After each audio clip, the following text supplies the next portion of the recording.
All right, we are live. What's up, everyone? Let me just make sure we are good to go here. It was super exciting live today. Need more guests on. All right, people are rolling in. Okay, what's up, everyone? Welcome to our third live. Is this third or fourth? I'm not sure, but we have very, very fun guests on today. My favorites, for sure, on and off camera.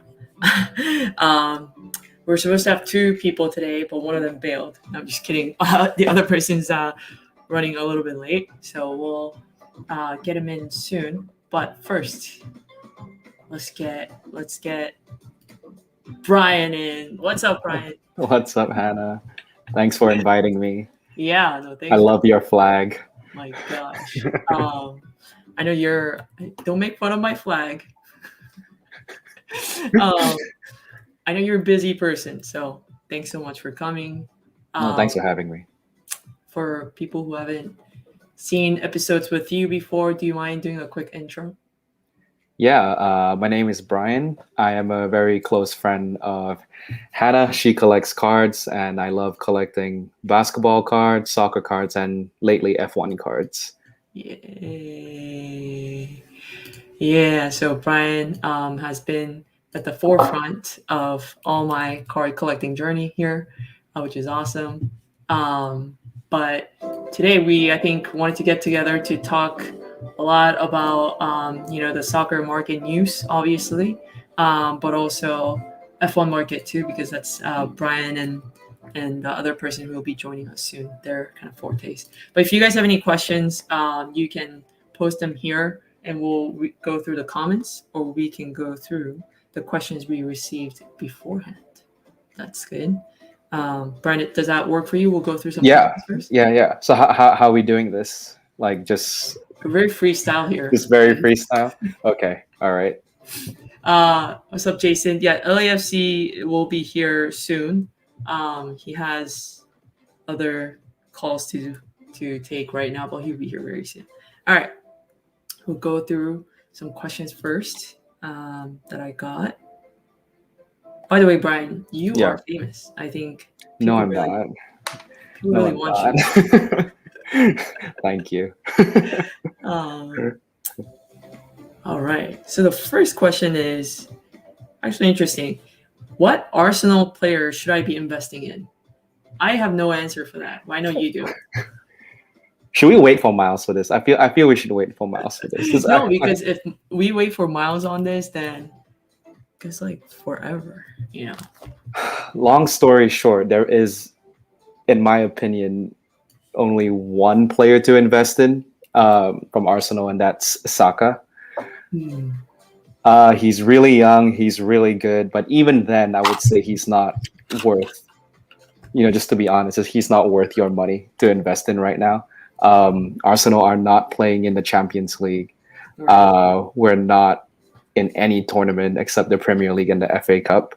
So I'm going to say there is no Arsenal player worth investing in. And this is coming from a diehard Arsenal fan. I know. I appreciate the honesty. Yeah. So Saka, maybe, if he gets transferred out, Arsenal have the tendency to sell our young players at their peak, which is very frustrating. So maybe him, but other than that, no. Gotcha. Miles may say something different though. But yeah.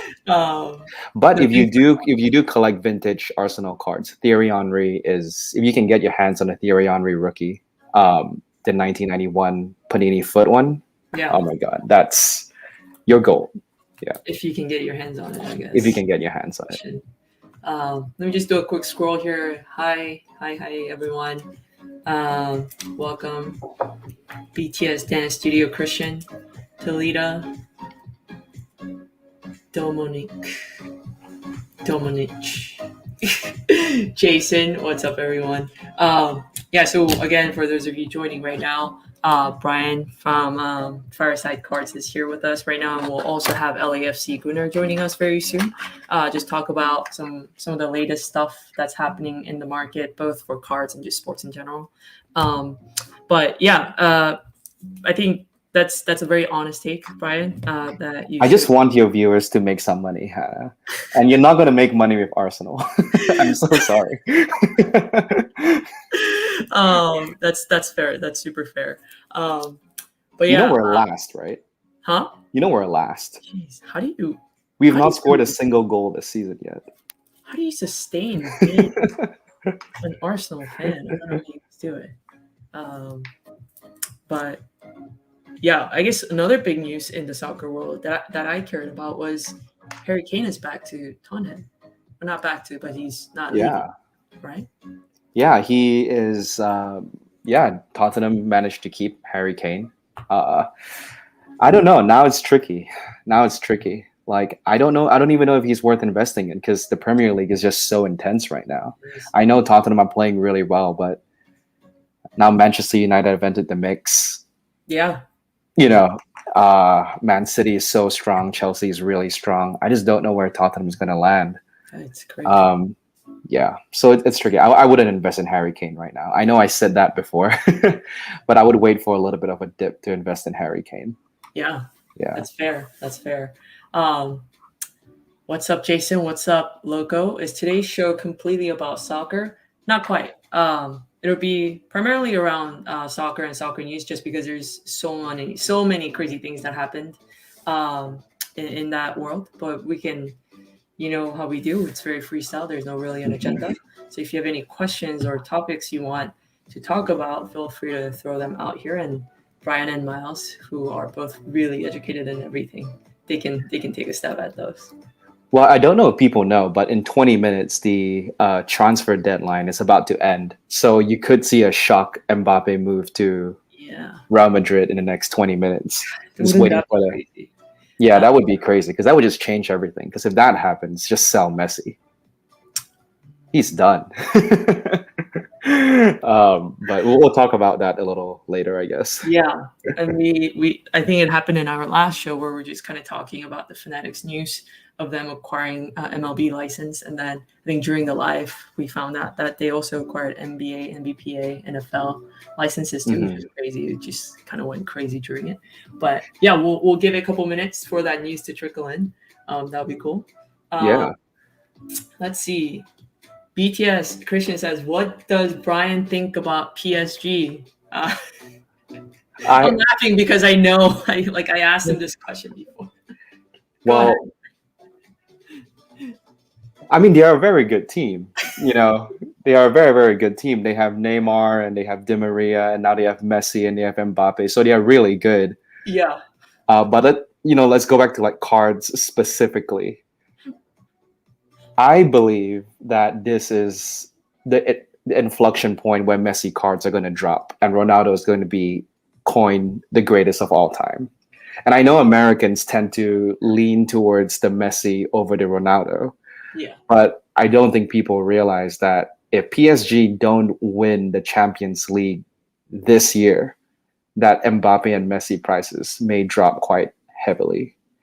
And if Ronaldo wins the Premier League, which they can, which I think they have the squad to, he was going to overtake Messi as the greatest of all time. and his cards will still be valuable. No, no. I mean, his cards would still be valuable. I'm saying a dip. You know, Messi is still great. But if Yeah. Ronaldo wins the Premier League, I think it's no longer, oh, Ronaldo and Messi. It's just Ronaldo. This It's, is him after he assisted in me buying like the biggest Messi card that I have. I told you to buy Ronaldo. Pretty upset about this. No, that's a really good take. We'll see what happens here soon with Mbappe's move, if PSG even have a chance or not. Do you want to talk a little about this Ronaldo Messi thing? No, No? Okay. that's like a whole 6-hour segment that you and Miles are gonna go off on. Okay. I just want to go on the record that I think Ronaldo you would only think of Ronaldo from that if he wins the Premier League. Like Messi is an afterthought. This, this. Oh, all right. Let's move on from this ridiculous Ronaldo versus Messi question. Um, Local Card says, did either of you watch the HBO Sports Card special with Brian Gumbel? I didn't. Have you? No, I didn't know. I Oh, I want to check it out though. is it good? I don't know. Global Sports Card, what's up? What's up? How funny was the race on the weekend? 2 laps behind the safety car, and Max gets the win. I woke up at 5:30 a.m. and waited 4 hours, so it was a complete waste of time. It was. It was Yeah, a complete waste. And I felt bad for the people out there, especially the fans, just kind of yeah. waiting for something to happen. I don't know how much those tickets were, but I imagine not cheap. Um, I but did mean, you your hear about, your your your boy behind you wants to give them, you know, no, wants he's to the give them one all refunds. telling Formula One that they should refund the fans, but You know um, who the winner of that was? The winner of the whole thing was the Lando. comment. No, the commentators. The commentators like literally spoke for like 4 hours straight with no ads, and they did a great job. I They thought it did. was really fun. Yeah, They did. Um, but yeah, the race was definitely disappointing. Max ended up winning, yes. But I mean, I don't think the players considered it like a competitive race either. It was just like someone's gonna get hurt if we actually drive on this. So it was unfortunate. But I think the next race is in what, 2 weeks? I think yeah. It's in 2 weeks in Netherlands. is it? I actually don't know I'm though. not sure. Yeah, Yeah, and I think some of the Twitter accounts that I was following during the race was talking about how, oh, like, shouldn't we be delaying the race to maybe the next day or whatever, whatever. But I think there's a little bit more complexity to that than just like, hey, everybody go home, come back tomorrow kind of thing. Like, um, fans are already there, and then like the cars being ready, and then them having to prepare for the next race, things like that. It can get pretty tricky. Um, so I don't think it was an option, but hopefully in a few weeks it'll yeah. you know. Let's see. Local card says, so I know it's Euro about soccer. Who is the MJ of soccer? Is Mbappe the equivalent of Luca of soccer? Well, the Michael Jordan of soccer is because it's vintage, right? I'm guessing it's Pele. Yeah, The LeBron James of soccer is either Ronaldo or Messi. yeah, I think it's just going to be Ronaldo, period. And Mbappe is the Luca Doncic equivalent of soccer. He's really young. He's probably going to win a few trophies. mm, So yeah, and we're waiting for the news if PSG would accept the 200 million euro offer for him to go to Real Madrid, yeah. and that would just change everything. So yeah, We'll see. really exciting. We had like a Luca comment. I forgot to show it earlier. Dominic says, thoughts on the Luca market right now? Wait or hold? Oh, I'll take that first. And Brian, feel free to chime in. Wait, uh, wait a little bit. I think his prices keep coming down. I don't think it's a testament to how he's playing, like, like sort of his performance related, but it's just like all that bubble that was created. Um, and I don't think it was sustainable, and it's not like based on anything. And then the market, I think overall, is getting smarter. And if you were gonna throw 100K on a Luca NT, you can also think about throwing 100K in a Kobe, uh, you know, like limited lows auto or something like that, right? So I think the market is definitely getting better in kind of expanding their portfolio. So that's my take. Wait a little bit. What about you? Yeah, same. I agree. Nothing really much to add, unless Dallas pulls through with a crazy transfer Mhm. that brings someone there. I've always really liked if Giannis went to Dallas. It would be like a full like European show, Right. Like, but yeah, that That wouldn't yeah, happen though. I don't think yeah. Giannis is ever leaving again. Just I don't know, but yeah, I think Luca prices are gonna probably just gradually just trickle down. He's yeah, probably gonna do some crazy thing, and it will go up a little bit, and it will trickle down again. So yeah, I yeah, would just wait. yeah.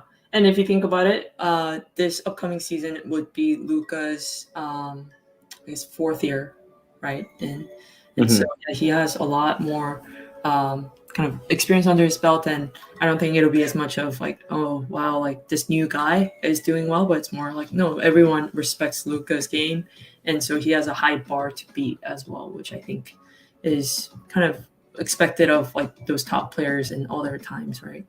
Um, Yeah. Well, but Hannah, do you see that picture of him smoking a hookah on a boat? yeah, he's enjoying life. He's like 22. He's 22 or 3 or what? I I don't know, man. Let's say something. Oh, But yeah, I don't know. I would yeah, wait a little bit. yeah, Yeah. yeah, for sure. Uh, Christian asks, Brian, who is the upside guy of soccer? Luca Doncic. What? Sorry, I had to read this. That's a good Exactly. Upside guy. I'm guessing you mean who would you know Yeah, multiply in value really quickly. Man, I don't know. Let me think about this one a little bit. I want to give a good answer. Let me think about this one a little bit. Let's go to the next one. I think that's all we have right now for the live comments. So maybe we can go here. But Brian, I guess what was your last card that you just bought? I just bought a Djokovic. You did. I did. Yeah, I paid a lot of money for a Djokovic, and I think he's. I have not been buying many cards lately. Actually, Yeah. I think the market. I'm going to wait till maybe November, December before I go in a little more heavily in the market. Maybe go to a card show and just buy a lot of stuff. Yeah. But Djokovic is about to potentially become the greatest of all time. You see, sometimes you think Federer and Nadal are currently the greatest of all time, but another player could do something so insane Sure. like what Djokovic just could do in this U.S. Open that is starting in an hour. Yeah. He could win. For those who don't know, he could make history by winning all four Grand Slams in one calendar year, which I think has not been done in decades. So, and his rookie card is the 2006 Ace Authentic. If you're lucky enough to get your hands on a match worn one, it is out of 256, but not many people know about that. So I would get that. That would be the ideal card. But the 2007 Ace Authentic is also pretty good. Yeah. It's not bad. It's going for about a K and a half to $2,000 for a PSA 10, I think, which is not a bad card to have. Because I do think Djokovic is about to be the greatest of all time over Federer and Nadal. That's so interesting because when there was that crazy tennis wave, I think last year, right? With like Nadal, Federer, Williams, obviously, there's kind of key players going up. I wonder if Djokovic actually felt some of that, or Hmm. if he kind of flew under the radar in terms of that hype. But for those of you who collect tennis or who are interested in tennis, the prices have come down ridiculously a lot for some of Hmm. these GOAT players. And so if you like tennis and you want to collect tennis, right? Djokovic including, like it might not be a bad time to get in right now. Yep. Yeah, but interesting. Hmm. Um, I got my upside guy, I think. okay. Go Um, for it. I think the biggest upside guy would be Roman Lukaku. Uh, I think, and he's a Belgian striker that plays for Chelsea. Oh, His cards are quite undervalued right now. His 2016, his rookies are really hard to find, just like in any soccer mhm, player. mhm. But his 2016 Euro Prism, which is his first Prism, I think his second or third year card, is still really, I think, is still quite undervalued. He won. So just to give you some background on Lukaku, he's like a beast. He plays for Belgium. He scores goals. Belgium may win the next World Cup. He's one of the favorites to win the next World Cup.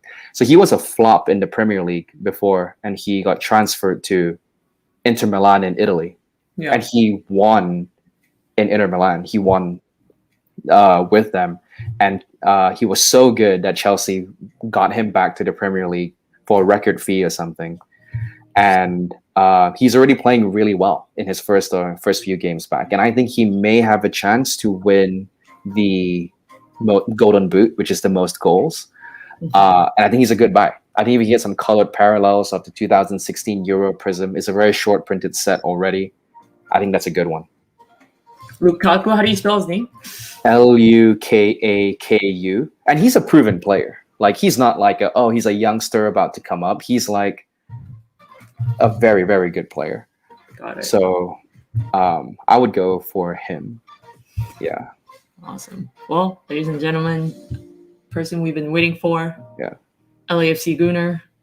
Let's ask Miles this question. What's up, Miles? We can't hear you. Audio check. I can tell Miles has a lot to say right now. But for those of you that are kind of joining in, trickling in right now, we're doing a live with Brian and Miles here, LAFC Gunner, Fireside Cards. Can't hear you still. That's on. Oh, wait, did I mute you? No, I didn't mute you. All right, while Miles figures out his audio situation, let's go to some comments here. All right, John says, Camavinga with his transfer to Real. Can you hear me? Yeah, we can hear you now. There you go. Great. Who the heck is Camavinga? What? He's the 18-year-old French midfielder that just went to Real Madrid, but he's a defensive mid, right, Brian? Yes. Yeah, he's a defensive mid. So think like Conte. Hopefully he'll be amazing, but will defensive players go up? We'll see. Great transfer though. Yeah, great transfer. Mm-hmm. They needed it. They need like a defensive presence with all the money they'll spend on their attack in the next couple of years. So he'll be the guy. Miles, who's your best value card pick right now? Best value card pick. I know, right? It took me a while. I said Lukaku. I mean, maybe I should pull an obvious one out of it, like you said. So like this time I should say like Ronaldo, right? Can you imagine the hype? Like the first good game, the little first good game he has, right? The little first good game he has. If he has like some stupid if he has some stupid goal, right? Everyone's gonna lose their collective shit. Hey, Miles, here. Is that what you said? That'd be even better. No. I said Lukaku because I didn't want to go like Ronaldo is an obvious one. Yeah. But something I brought up to Hannah just now was I think Ronaldo is going to overtake Messi as the greatest of all time. I mean, you still got 3 years, man. You still got 3 years. What if PSG and Manchester United meet in the Champions League and PSG just stomps all over Ronaldo and then it moves on, right? Do you agree that if PSG does not win the Champions League this year, it's pretty much Messi's prices are not going up? Actually, hold on. I said this in a group chat earlier. If PSG and Manchester United meet in the Champions League, is that the most watched soccer game of all time? Yeah, of course. Yeah, right. Definitely. Yeah. Okay, so there's that. Definitely. So there's that, and wait, Miles, don't skip my question. What? Like, if PSG do not win the Champions League this year, right? Because if Mbappe is gone next year, I don't think they have a shot at all. Don't give in, Miles. Don't give in. Don't give it to him. It's Messi's downfall. I mean, if Ronaldo wins the Premier League. You know what's funny? Is that you say that this is actually this. I mean, he's had a super team. He had a super team every year in Barcelona, but I mean, like this is the second time that he had like this mega talent like accumulation, and he didn't win anything because he didn't win anything from. He didn't win anything with Ibra and Henry. Wait, did he? No, not when they were together. Not all three of them. Yeah. And he didn't. He won't win anything this time. But I mean, like I think the chances are really, really good, right? No, it is. But I don't think I've ever seen Messi adapt to another system before. You never know. All right, guys, we gotta move on. Okay, all right. Okay, we'll say hi to some of these folks here. We got Armin in the house. What's up, Armin? What is that sword, Armin? That's awesome. I don't know. It's super scary. Is that a collectible? Probably. Yeah. We know Armin really well, local collector here. Nice. Um, wow, all the way from South Korea. Represent Grunt Dad Sports Cards. I was supposed to be there right now, but here we are, COVID. Yes, finally, somebody commented on the flag. Yeah, Brian was making fun of my flag for like 2 minutes earlier on. Is that supposed to be a Lewis Hamilton flag? Yes. That's With a auto. It is. You see it? Oh, that's pretty cool, actually. Okay, now that you like the boring part. Wait, it's actually autographed? No, I bought it for $20 on Amazon. Do you think it's real? It's kind of cheesy, but yeah, sure. Thank you. Thank you. That's something you would buy for $20 on Amazon, definitely. Yes. Yes. I was thinking about putting like the world map and then decided not to. All right. Carl says, I have a 2018 Donruss Shohei Ohtani red out of 99 BGS 95. I'm thinking of getting it regraded by PSA to have the red match the grading label. What do you guys think of that? My response to you, Carl, is don't do it. That's a lot of money. It's a risk. Yeah, don't do it. First, it's like $300 just to gamble, and then you might get like a 7, 8, maybe a 6. We've seen that happen. It's not worth the gamble. Not worth it. Yeah, just keep the 9.5. Just love on it. Hannah, do you know if they're still doing crossovers? I think they are. It's just expensive. They are. They are? Oh, okay. But some people, had terrible experiences with it. All right. Flipping Steve's in the house. What's up, Flipping Steve? We're doing good. I love Flipping Steve. When I first started collecting cards, I used to watch his channel every day. But I really like Flipping Steve. Aiden, I have a Mike Trout rookie card. What should I do with it? Are you showing off? Dude, keep it. Just keep it. Just definitely not now. Yeah. Being hurt and everything. Well, on that line of thought, Brian and Miles, like if you have cards that you know for sure that you don't want to trade or sell or whatever, do you actually physically get it out of your sight, or do you still keep it in your collection, take it to shows, but like kind of tell people that you're not selling it? Well, I took it to shows just to like use it as like a, try and meet new people and stuff. I thought they would take me a little more seriously if I brought it. Chasers, right? Yeah. But what I found out is that it just frustrated people. So. Oh, because you're not going to sell it. Yeah, it just I didn't realize it just like pissed people off. So I stopped doing that. Like I'm torn too, because like there's stuff I'll keep, and then there's stuff you never know what'll pop up, kind of thing, right? Like everything's like I'm not like I'm sentimental to my cards, but I'm never sentimental to a point where there's like nothing out there that I would ever like change. Like everything's available at a price or for the right card, if that makes sense, right? Like like if I have a Messi 6, sure, I'm always looking for a Messi 7. If I have to give up the 6, sure, but like, is it available? Not really, but yeah, sure, why not?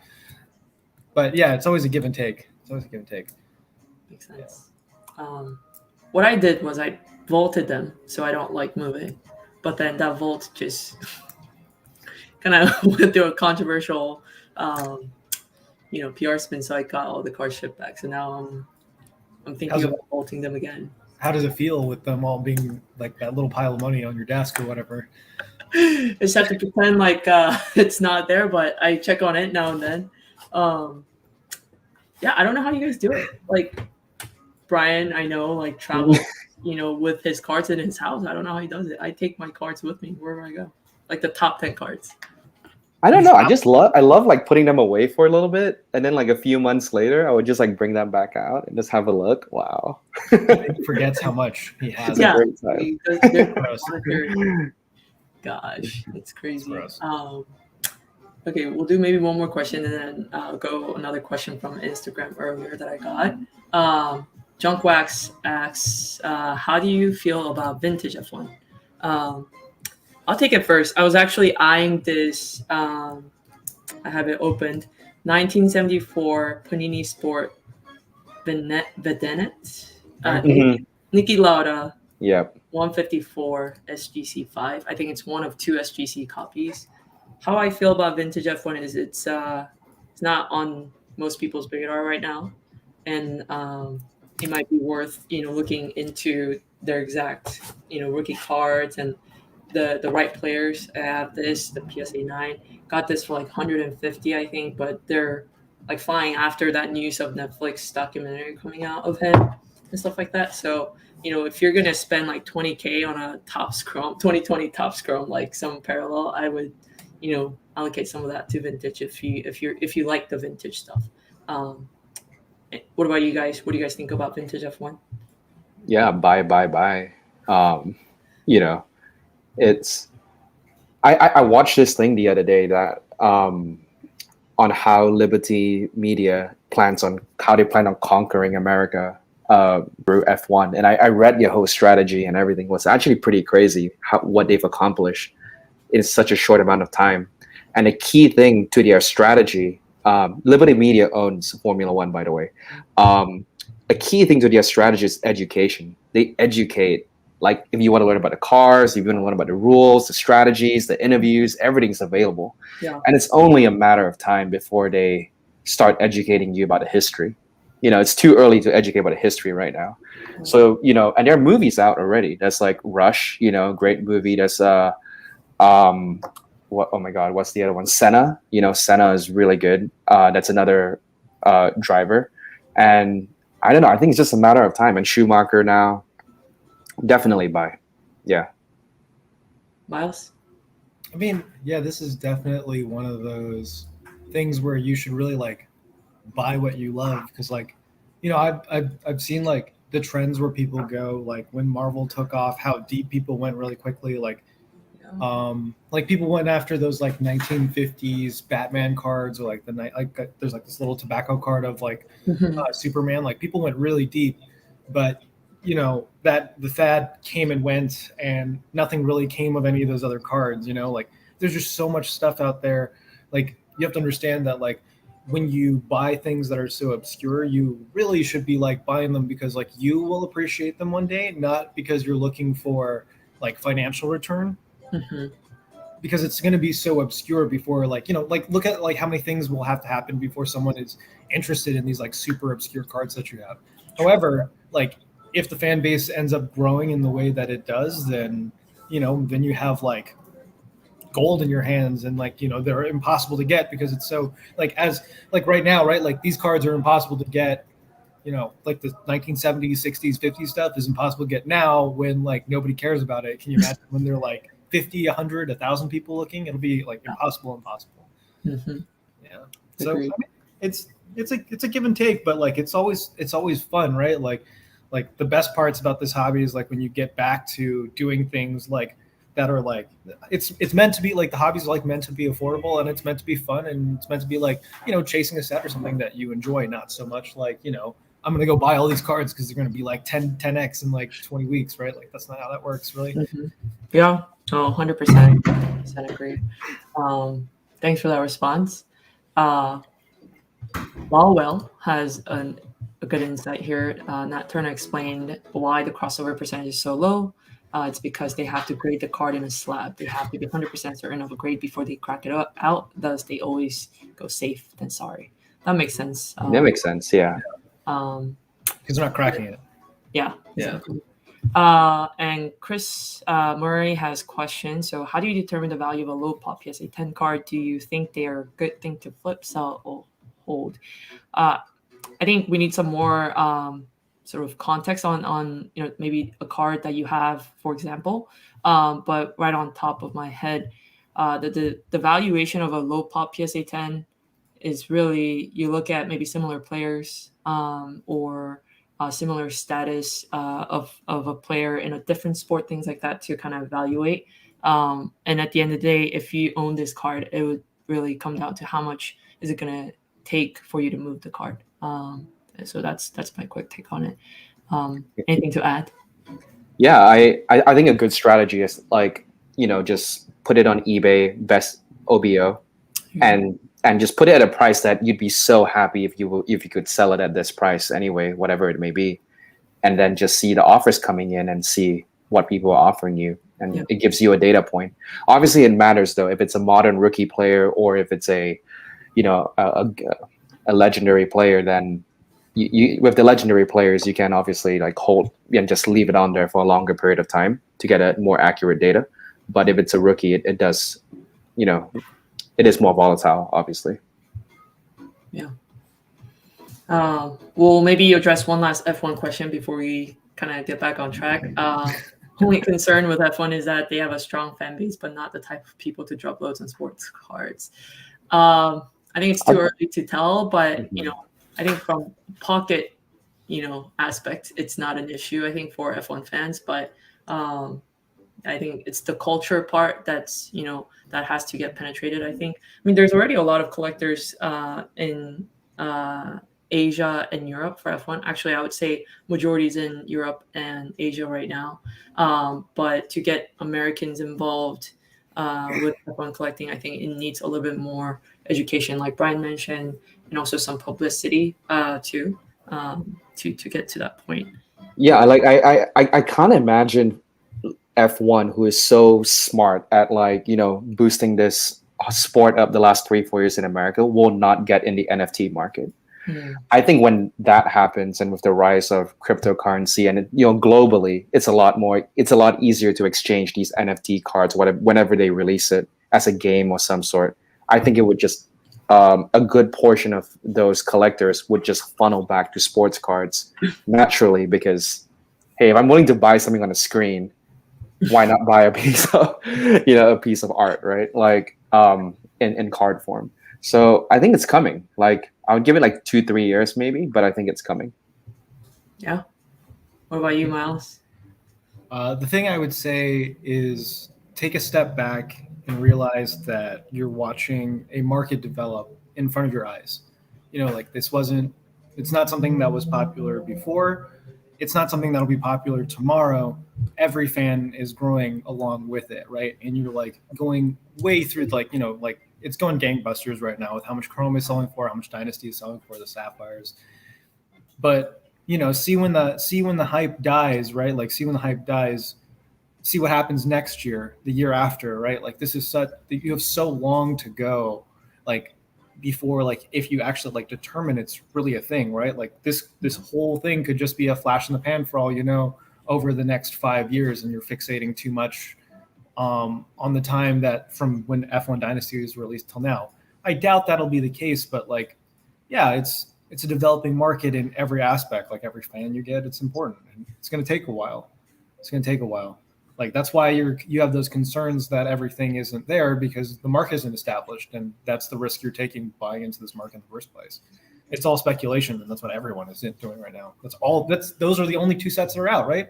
Pure speculation sets. There's nothing else. Yeah, like, really nothing else. Agreed. Thanks for that. So kind of going back to our original question, Brian mentioned it, but Miles, what cards have you been buying and what cards have you been selling? I mean, I sold a bunch of stuff. Like I'm going through like a Marie Kondo phase where I'm like selling all my trash, just like going through. So like I'm like agonizing. It's a nice card for most people, like me, most commoners. Okay, I'm a bit loose in my verbiage, but the cards that I don't want anymore, like, you know, the cards that I don't want anymore, I'm like consolidating and moving on from, and trying to figure out like what long-term like big cards I want to get, like things that I want to hold while the market is still soft and you can't get them anymore. You know, like I was really bummed that I sold all my Kabooms over the last year, so I like aggressively have been rebuying them as you know, very slowly. It's very expensive now. Very expensive now. It's very expensive now. But you know, going wherever, like you have fun left and just enjoying the things, because when you go to those shows, right? I've been to quite a few of them. The cases they're all the same, you know, like there's like I can't stand seeing like the same base Prism PSA 10s, and you know, we're still not halfway through the tsunami of PSA slabs that are coming back, right? Like it only grows from here. There's no like, the uniqueness is dead. Like I have to move on. Remember Miles at the national U.S. soccer break? Like he had his like two main cases of like really beautiful soccer and F1 cards, and then on the side he had like $5 boxes Mhm. with all PSA 10 graded base soccer cards. There's a lot of that stuff. There's just so much, like, and it ramped up so aggressively, right? And it's all pulling back. Like, yeah, it's just there's a lot of cards at PSA. There's Yeah. a lot of cards at PSA. Okay, we'll go to the next question. It says, thoughts on SGC becoming more popular in the soccer market? Why not? Yeah. If people want turnaround time, Yeah. the slaps look nice as long as people are making money on it. Yeah. Again, like you're watching a market grow, right? Watching a secondary market develop for SGC premium grading. So do you guys own cards graded by SGC? I have like one. I don't have any. No. So like, yeah, I do think that more people are picking SGC for maybe like lower end slaps, I want to say, but definitely PSA is king. I think even at the national, Miles, correct me if I'm wrong, most I saw were PSA and BGS. Haven't seen absolutely. any SGC. Yeah. I'm surprised to see like people are like I'm surprised to see like people really like pumping HGA and all the alternative slabs. Just like there's just too much. There are too many cards in plastic holders, right? Like for me, I'm gonna stick over to a premium. I'm gonna pay a premium and stick to the ones I know rather than just like diluting myself into the others. And I may pay a premium for it, but it's okay. That's Yeah. it. Maybe It would have to be a really good card, like a card that I really want for me to get an SGC slab. That makes sense. Yeah. It's like you're not buying the grade, you're buying the card. Yeah, it would have to be something Yeah. special. Yeah. Yeah, like that Honus Wagner. Like I saw all those memes, like, oh my god, the most expensive sports card is now a Honus Wagner and SGC slab. That's not so much like it doesn't really matter, right? Like that card would have been the most expensive card of all time, no matter what, given market circumstances. It doesn't matter if it was like in PSA or BGS, SGC. Hell, it could have been HGA. God, why would you do that? But exactly, like right. It would have been anything. HGA would have given it a 7, highest grade of all time. Honus Wagner. That's fair. Yeah. I haven't subbed with SGC. I was talking to actually Sunday League investor, and they do like SGC subs, and he's had like really good experience with them, I think. So I'm sure it's great. Maybe thinking about sending some of the USWNT stuff over to SGC because it's just not expensive enough to grade with PSA right now. We're just gonna wait for PSA, but we'll see. Yeah. All right, back to the segment. What's going to happen to Mbappe? Well, I guess he's staying. Wait, he is? I think. Yeah, I mean it's over. Hold on, is it done? I think the window is done, right? Yeah, it's done. Oh, yeah, he's done. Yeah, he's done.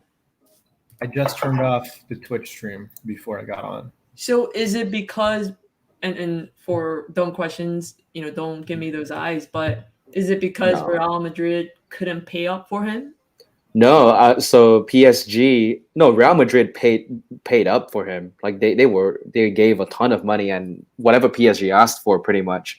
Wow. But PSG, they really want to win that first Champions League with Neymar, Messi, and Mbappe. Yeah, yeah. I mean, it's a very, very good team. But I'm not gonna lie, I don't think they're gonna win it. So this story is crazy. All right. So like, what is it? Today's Tuesday, so like last Thursday or something.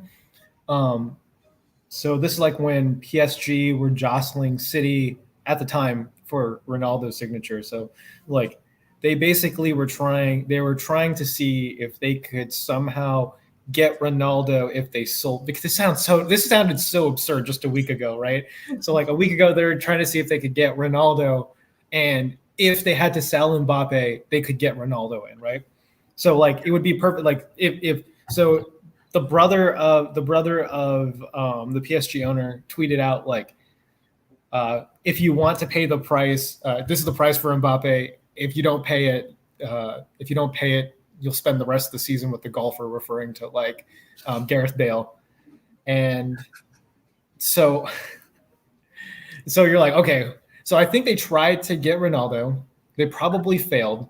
Right. And then it didn't. And then Real Madrid withdrew from the offer because they were asking something stupid like 200 million euro to get Mbappe. So PSG, I think, paid 160, something like that, a crazy amount to get him. So it comes to today. Real Madrid enters back in and says, you know what? We'll meet your asking price, pay you 200 million for Mbappe. Okay. Right? And PSG just ignored him. It left him on red. And I think it's because they can't replace Mbappe with another star of his quality to compete for Champions League, right? So now they're just like, fuck it. I'd rather just keep him because it's not about the money for them, right? It's like, it's not just about the money. So I think so much shit happened. But yeah, if you're Mbappe, are you happy right now or are you disappointed? I mean, it's okay because you've got like such a strong team around you. Like, they've got Hakimi as well. They've got who did you just sign? Like, yeah, I mean, they've got such a strong team. Like, they're incredible. But can they work together? I don't know. Can they work together? Well, I don't know. Like, Messi has been in Barcelona for his entire career. Like, we've never seen him go to another club and adapt to another league. Like we don't know. But I do think that they're so good that if they don't win the Champions League, I think Mbappe prices are going to dip. Like, you know what's crazy? Like, they crashed hard. Like when he when he bowed out of Champions League, they crashed. When he bowed out of that penalty in the Euro, he crashed, right? Like it took a beating. Yeah. Like, I remember pricing these cards like, oh man, that's brutal. Yeah. I'm not gonna say it's a sure thing. I mean, I'm not gonna say it won't happen because it most likely will. But like, there's a part of me that feels like Chelsea, Man City, now Manchester United, who I think is a fantastic team. I don't know. Oh, I should bring this up too. I don't know if you know this, but there is also a winter transfer window as well. So if things don't work out this next couple of months, there's another like 1 month period right around Christmas where people can move again. So that's the only other time. Gotcha. So that's how free agency works in soccer because there's so many international leagues. So they only open the window twice a year. Yeah. So, some things can still happen, but I anticipate them hitting the ground running and hitting like gangbusters, so they'll give it a shot. But PSG are really good this year, like really, really good. Yeah. But no one will care till March. I mean, they'll care as soon as the round of 16 is going to come, and everyone's in February or March. No one's going to care about Messi and Mbappe from now till then. I mean, everyone's going to care when City play PSG in the first round or in the group stage. That's true. I forgot about that. You're right. That is true. That is one. That's going to be a good one. That's going to be a good one. That's going to be a good one. Good two games. Mm-hmm. Yeah. Yeah. Okay. So Mbappe's staying. We're not so sure about PSG. They're a great team, but we're not so sure. Okay. The next guy. I mean, there's so many big name moves that happen. I wonder if it was always going to work or if it just kind of happened overnight. No, but this is the greatest. This is the greatest. Window, yeah. Greatest so window crazy, in all of history. What an introduction to people in the hobby who are like learning soccer for the first time. Like what Ronaldo an introduction! My God, doing just fine in Juventus, and then they're like, "Oh, he might go to PSG. He might go to Man City. Oh, nope, he's actually going to go back to Manchester." This is just ridiculous. I've never seen anything like it in my life. Do you think does Ronaldo request for this, or is it just purely team to team, club to club? So, how soccer transfer works is that it has to first go through the club. So both clubs have to agree on a price, and then the player has a say in the contract. So the player can actually stop the move if he's not happy with the contract. Got it. So so I think that's how it's a little different from the NBA. But Ronaldo going back to Manchester United is like the greatest thing that can ever happen to. The way it happened too, right? Like it's a phone call. Yeah. Wait, my God. What phone call? Okay, so Ronaldo's ready to leave Juventus, and the rumor is really strong that he's going to go to City, going back to Manchester, Man City. And like, I've got buddies who are like Man City fans, and they're like texting me like, "Holy shit, it's real!" Like they have like a fan crypto token. If you go look up the chart, that like the prices of the coins skyrocketed. Like with them getting the news that they're gonna get Ronaldo, and then like United fans, their dead rivals, are like so pissed off, like memes of people like burning Ronaldo's shirt. Yeah, that's the best. That's my favorite burning one. the Oh my god. So then he gets on a plane. His old coach who scouted him, Sir Alex Ferguson, legendary coach of United, calls him on the plane and is like, "What are you doing? Don't go to City. Go back to United." Changes his mind on the plane. Comes in there less than 24 hours. It's like 24 hours. Changed his mind. No way. Went back. Yeah. So the reports came out that like as soon as he went, so like I don't know if you remember earlier in the season, Manchester United fans stormed the field and like delayed the game and like protested the ownership to leave, right? Yeah. So the Glazers, the American owners of Manchester United, were fearful that if Ronaldo had gone back to City, things would really, like, after all the money they spent getting Sancho, getting Varane, everything would fall apart if Ronaldo went to City. So they're trying to like earn the goodwill. So they like had to jump in, and they ended up paying the 30 million for Ronaldo, and bam. Absolutely insane. I mean, this Ferguson guy, I remember him as being. Is he still part of Manchester United? Well, first of all, it's Sir Alex Ferguson, sorry. not Ferguson guy. Okay. Ferguson guy. Is he still with Manchester United? No, he's basically the legendary coach of Manchester United. Right. He was the one who founded Beckham. He founded like Roy Keane. He brought all them up, Don't forget about and he Barca. famously brought Ronaldo on board. Gotcha. And he was the one who actually groomed Ronaldo to be who he is today before he went to Real Madrid. So they have a very close relationship. So he's like on the board. I don't know if he's on the board of directors, but he's definitely involved with the club in some degree. Got it. Yeah. Man, see, relationships matter. You have that in. Man, that's crazy. So he just changed his mind. I mean, he was, I guess, going to the same city anyway. So he was on the plane, got the call, and like, you know what? Just gonna do that. It was. Is that where he's retiring? No. I think it's a 1-year deal. You know where I think he's going to retire? I think he's going to retire at LAFC. I think so. Maybe in the MLS, but who knows? Like, who knows at this point? Like the Beckham route. Dude, he loves Los Angeles, man. Oh, man, that'd be fun.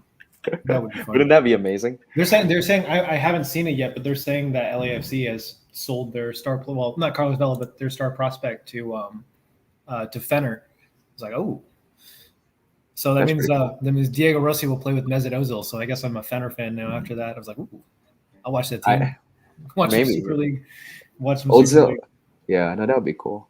But yeah, Ronaldo, incredible. He will go to LAFC or Miami FC. I guess. Yeah. You know what kind of scene? I can see. You know what's also really incredible about Ronaldo, which I didn't realize, Mouse. Like when you look at who has coached him and who he's played with. Like he's Zidane, Mourinho, Ferguson, and Pirlo. That's crazy. And now he gets Ole.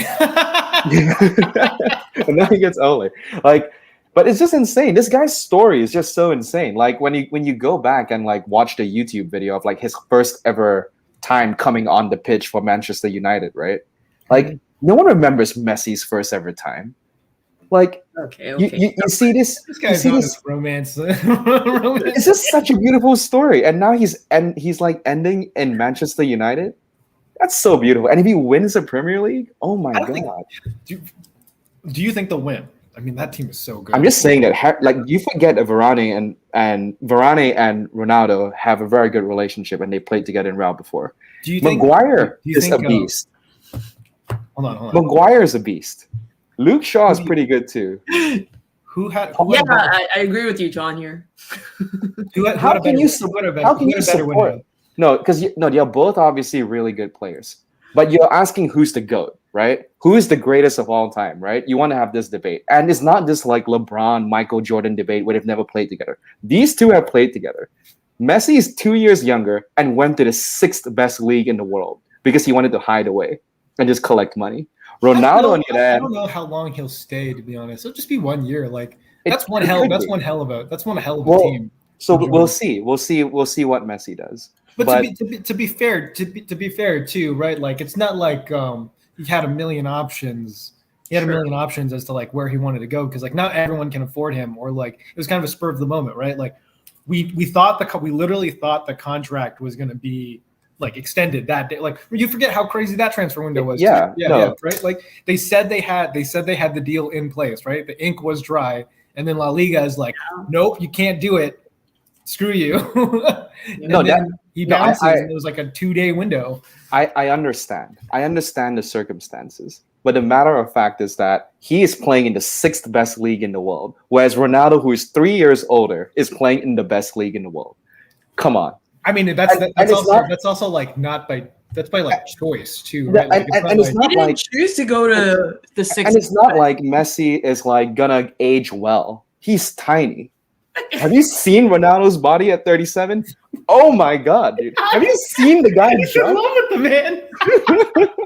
In love with the man. Have we seen his body?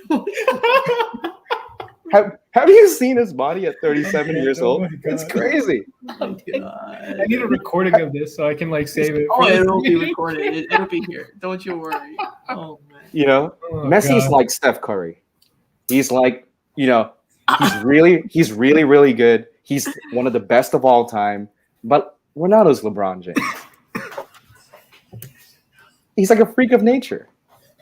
Okay, anyway, I'll stop now. Oh god. I have too many Ronaldo cards, that's why I'm just trying to pump it up. They can both be GOATs, but I guess there can only be one. We'll see what happens this year. It'll be a fun year. Yeah, Alan is correct. I do believe that we're going to see the Champions League draw freaking rigged. We'll see United and PSG somehow. Yeah. PSG didn't even win the 6th best league in the world last year. Oh my god. Yeah, obviously they needed to add Sergio Ramos, Wijnaldum, Donnarumma, Hakimi, and Messi to win that incredibly hard league. I mean, like, how else could you win? How else could you win? Oh my god. Fun stuff. Are there big games this year that we should be looking at? Everything in the Premier League, basically. Any big game in the Premier League, you should do yourself a favor, pay the $5 for Peacock, and it's gonna be a great season. It is gonna be a great season. Yeah. You can pay $20 for the Premier League or like $350 or whatever for NFL Sunday ticket. Got it. Well, I think we entertained enough people around the Messi versus Ronaldo. All right, we'll move on. Controversy. It's a fun one. Let's take a question off from Instagram. Golden Limit asked, any promising release by the end of the year for Soccer Box? Wish they bring back Nor Soccer.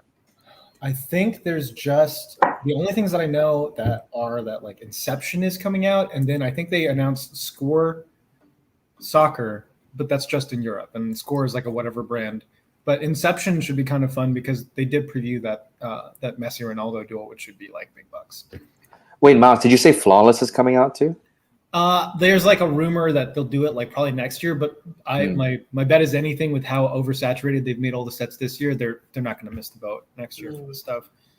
Like they made so many new products, right? Like you're telling me that they're going to make like Mosaic Choice, all these prisms, the Crazy. Merlin. You're going to do all this, and you're not going to do Flawless. I mean, come on. Okay, that was a mix of Topps and Panini, but still, like that. You know, there's so much stuff coming out. It's gross. Yeah. So Messi, Ronaldo, dual auto.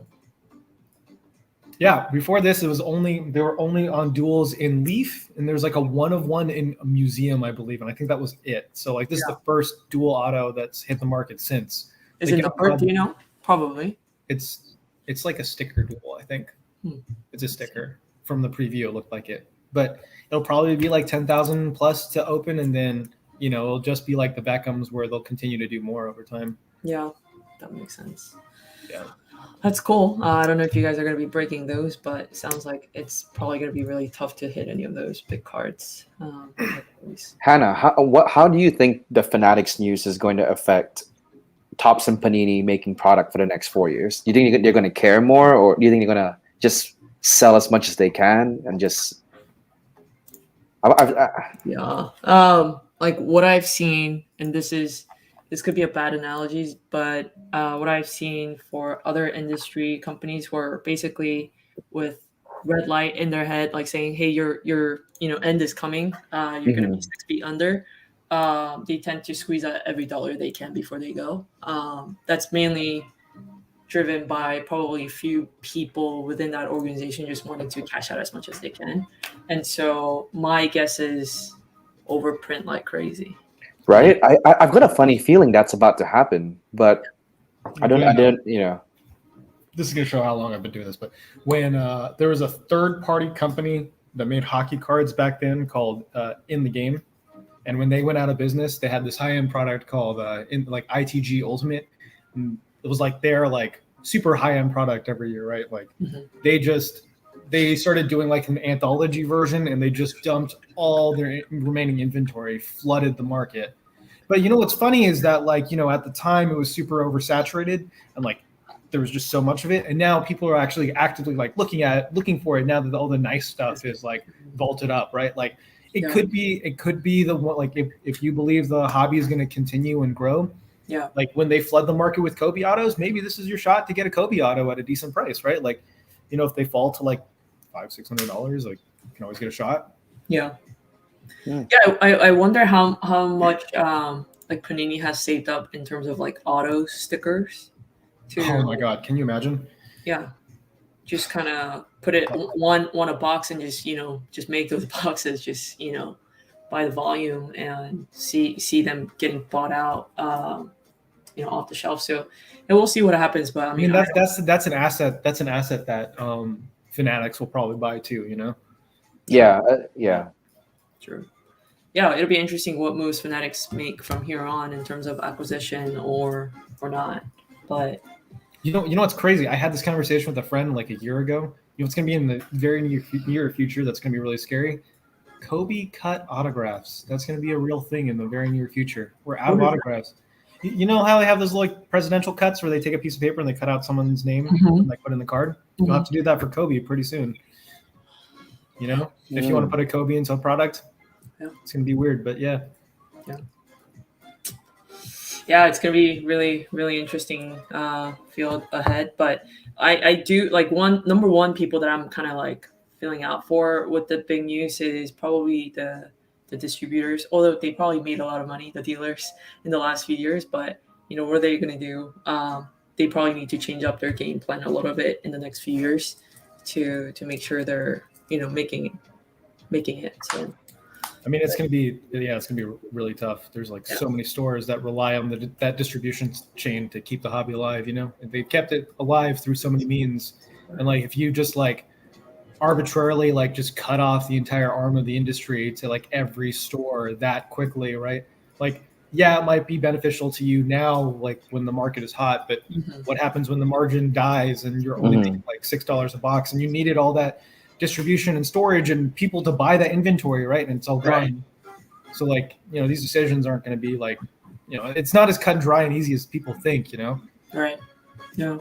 Yeah, I'd be curious to get some shop owners' thoughts. I haven't been to a shop since the news, but we'd love to get their take on it and what they're doing to prep for it. But it might be a little bit too early to start planning. All right, guys. My last question to you is F1 Topps Chrome, F1 Dynasty. I know you guys have broken quite a few boxes. Is the hype going down, staying, going up? Where is it going from here? And for the record, F1 people don't sell their cars. They all keep it right now. No one is selling their car. Hannah, you know more about F1 than I do now.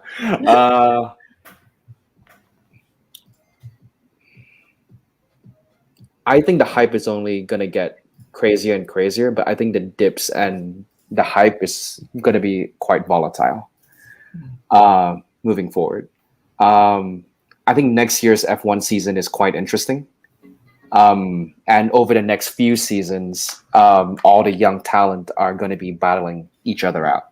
So, Leclerc, Gasly, Norris, Verstappen, George Russell, Mick Schumacher. So it's going to be a very very interesting season. But I think I just really believe in Liberty Media. I think they're going to continuously pump like education and social media content, and you're going to do some really interesting things. So I think it's, I can't say when, but I think it's just going to keep skyrocketing up in the next like 3 to 4 years. Also, something interesting. Did you know their viewership was like 1.9 billion globally? That's a Super Bowl every race, and I know it's not America, it's global, but still, that's a huge potential market, assuming that cards become more popular internationally, which we're all banking on, I think. Yeah, for sure. Miles?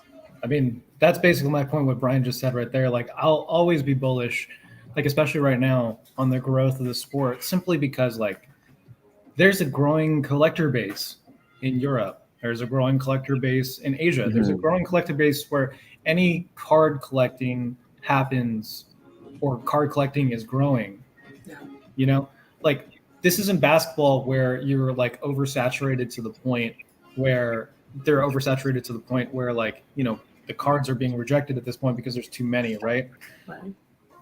There's still so many people there's still so many people that can't get the F1 cards. They're like really excited about it. There's new markets of people. Like then you have the untapped potential of like when the cards like finally like create a stable marketplace and like it's common out like if a great example I would use, like if I asked 2 years ago or a year and a half ago, right? What do you think of soccer cards? I would never touch them. If you fast forward today, common knowledge would say soccer cards are a good investment. That's what Stigma would tell me, right? Right. What happens when you get to that point? You still have to, you still have so much growing just to get to that point with F1. So like, there's still so much to go, and everything's been so promising so far. Mm-hmm. And I just really believe in that team. That it's really incredible to boost up a sport in like 3 to 4 years. Like there's like, a lot of popularity, a lot of money. It's real, and they I secretly think they're trying to groom the U.S. driver, like a new U.S. driver. Like I actually think they're gonna like, they're like scouting around for a U.S. driver to like enter the F1 market, and the whole Miami thing, like they're so innovative. I'm sure they'll do something with NFTs that would tie back to the cards. Yeah, how can you not? Like all these companies, all these sporting companies, right? They realize that there's no opportunity in America with the big three, big four sports, right? So that's why they all ventured outwards. They ventured to, like what athletes does Jay-Z's talent agency, Rock Nation, go after? He goes after soccer players representation in the U.S. because everything else is oversaturated. He's chasing F1 drivers because there's an opportunity to market those rather than just like competing against all the big boys that already exist in the U.S. Right? Like, they're chasing the money.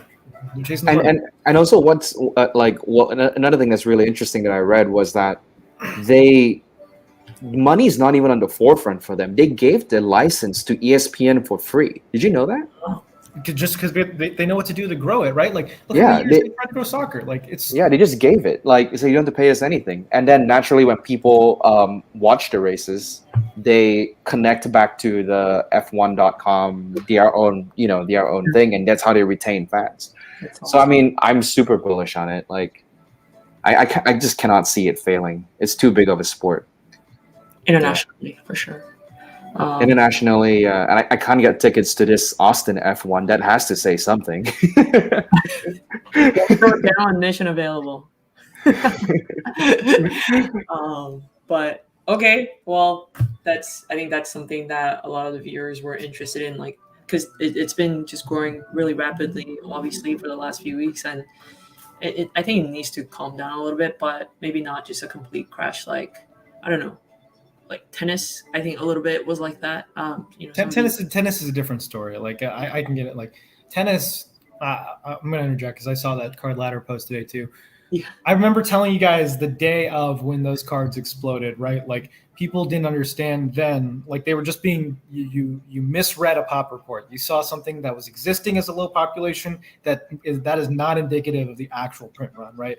Yeah. That actual print run had already been hoarded, collected when those cards were $1 a piece. People had tens of thousands of them, dropped them all off at PSA, and then it just skyrocketed. Yeah. The distribution of the card was just consolidated to a few people. So like versus F1, there's like the consolidation of the product right now is within the distribution that's already happened organically, right? Whoever's bought the product, whoever opened it themselves, whoever bought the cards, that's what's happening because that's how the cards are distributed right now. So what we see is much closer indication of like pop report equals actual print run. So that's the difference here. So it's not quite going to be the same thing, and like it's a different group of money. Like it's a different group of collectors, right? Willing to protect and protect their own marketplace to see how everything goes, because like that's really what it is. Like every card that gets listed, someone has to buy it at that price in order for it to retain that price, right? So how much are people going to be willing to go?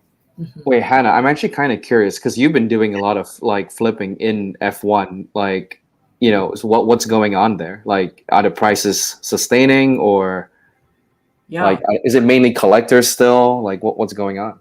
It's actually still, I think, primarily collector based. That's why you don't see too many high-end cards being circulated. You ask any of the top 20, 30 collectors, like, hey, I'm ready to cash you out. They will never sell it at this point. They really see this as a long-term kind of thing. And it's surprising also how a lot of them have been collecting other F1, items before. And they're just making this part of their collection. And also some overlap from soccer space as well. I tend to see more soccer collectors on the F1 space than like, say, basketball or football collectors. So it's just completely different profiling type, I think. Yeah, but how liquid is it? So it's really liquid? It's super, super liquid? It like goes in seconds. You're looking at the two cases we opened behind you, like, yes. That's why I keep telling you to put it in like in an organized way so you know how much that's valued. But we should go. I bought these binders. We should do it. Like I bought these like really nice binders. I'll buy us a bunch and we'll just like put all the you need to put it in like it'll be great. You love it. You love it. But I'm telling you, any of the parallels of the bases, if you post it up, it'll be gone in 2 minutes. Like people don't negotiate in this world either. They just are like, I'm making my second gold set, so I need it. Like they'll take it. They know once it's gone, like this stuff. You can't find it. You can't find it. Yeah. The print run is limited. It's amazing. Exactly. Yeah. So and like I would say 80% of the circulation is still in raw because everyone knows that the quality sucks. So grade doesn't really matter, and because like Miles mentioned, print run is just every person should know that it's going to be low because it's Topps first year doing it. They probably didn't print that many. So it's like a no-brainer to go get it, especially if you watch the sport, if you like it, right? Right. See, aren't you glad we even did it? Like now I'm like, we have a lot of it. There's so many of it. And like, just like today, right? Like Albon potentially, going to get picked for Williams if Russell, or I guess when Russell moves. Like that just, like I looked up on my F2 pile. I'm like picking out all the good Albon cards, right?